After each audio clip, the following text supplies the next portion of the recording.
This is Stephen Shirley with Tennessee State University with the first interview with the newly appointed, recently elected state officers for 2015, 2016. I always have to, what year are we and what year are we going to? We're just going to pass the mic and we'll just start with what's your name and where you're from and what office. My name is Chad Lewis and I'm from the Halls FFA chapter and I will be the 2015-2016 state treasurer. I'm Emily White. I'm from the Daniel Boone FFA chapter, and I will be representing East Tennessee as the vice president this year. I'm Stephen McNeil from the Portland FFA chapter, and I'm currently your 2015-2016 state sentinel. I'm Madison Benson from the Scottsdale FFA chapter, and I'm currently the West Tennessee FFA vice president. I'm Dalton Teal from the Lebanon FFA chapter, and I'll be serving as the Tennessee State Secretary this year. I'm Chelsea Sanders from the Wilson Central FFA chapter, and I'll be serving as your state president. I'm Chelsea Wattenbarger from the Stone FFA chapter, and I'll be serving as the 2015-2016 state reporter. I'm Derek Anderson from the Coffee County FFA chapter, and I'm pleased to be serving this year as the Middle Tennessee FFA vice president.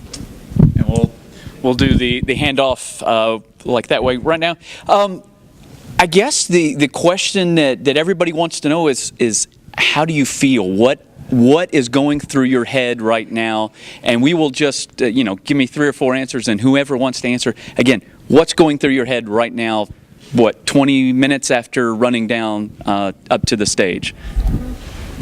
I can just honestly say that I'm very blessed to be here with each of these members, and I know that it's going to be a really exciting year. I'm still trying to decide whether or not this is an April Fool's joke. April 1st is an unfortunate date, but we're all thrilled to be on the state officer team this year and very excited to serve Tennessee FFA.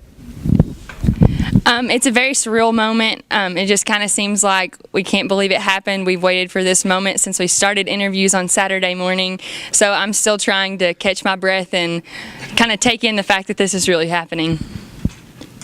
Anybody else over here? Derek's going to I'll tell you. You just want to pass it to me. You asked us what's going through our minds right now, and honestly, I'm not sure I can tell you. There's so many things racing through right now. I'm just elated to be here, and I went through this process last year. Wasn't quite successful, but did it again this year, and I'm happy to be serving this year as state officer. When you all look back at your FFA experience to this point, this is kind of a culmination or a crescendo. There's more to come. What is it that you hope to achieve in the year coming forward? Honestly, one of the goals I have as a state officer is to increase FFA membership. That's one of the biggest struggles that FFA members across the nation faces, is being the accurate number of membership to the agriculture education numbers. So I want to increase the number of membership in Tennessee FFA, and that's what I want to do. Honestly, one of my goals this year as a state officer is just to meet all of the members in Tennessee. I know it's probably not possible for me solely to meet everyone, but that's the job of the state officer team, is to go out and meet those new members. I know as an East Tennessee regional president, I wasn't able to meet everyone in East Tennessee, and so this year it is my goal just to connect with those members, because I never know, I could be talking to the next Tennessee state president one day. I see one of the greatest goals as a state officer, getting to meet some of the Tennessee FFA sponsors and people that help make the Tennessee FFA what it is. Also, getting to bond with my new state officer team. I think there's still kind of that shock and awe, like, I can't believe this is actually happening. So there's a lot of goals, I'm sure, here for all of us, and we're really looking forward to this year.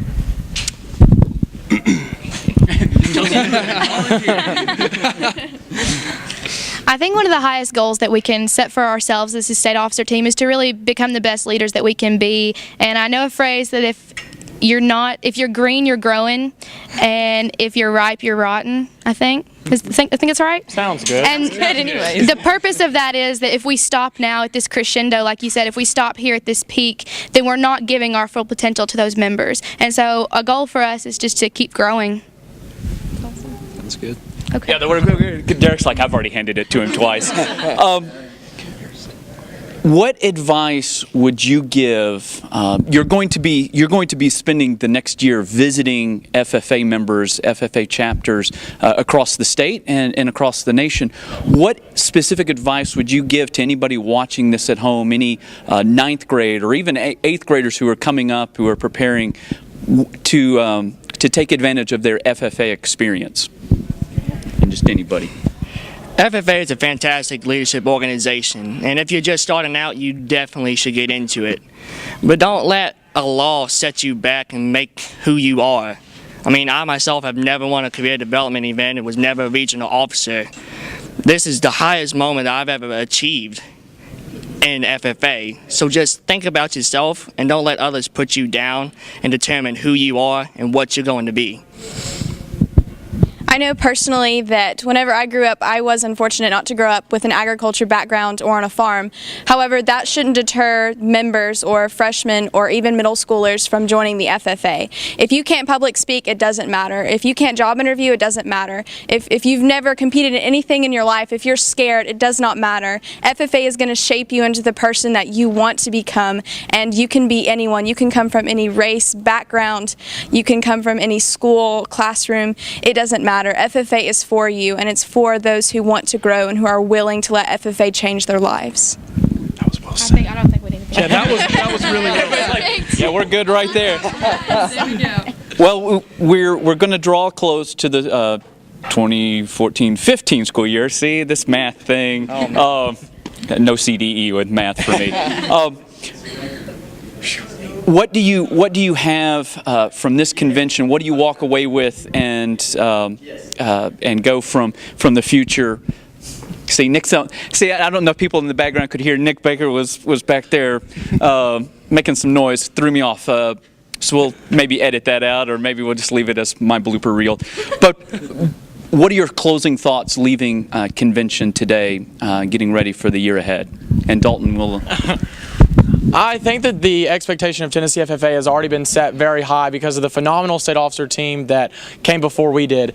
And so if we can do half as good a job as they did, then I know that Tennessee FFA will be in good hands, and I know that we will achieve that goal. So my final thoughts are just to do the best that we can for Tennessee FFA and encourage growth within our association.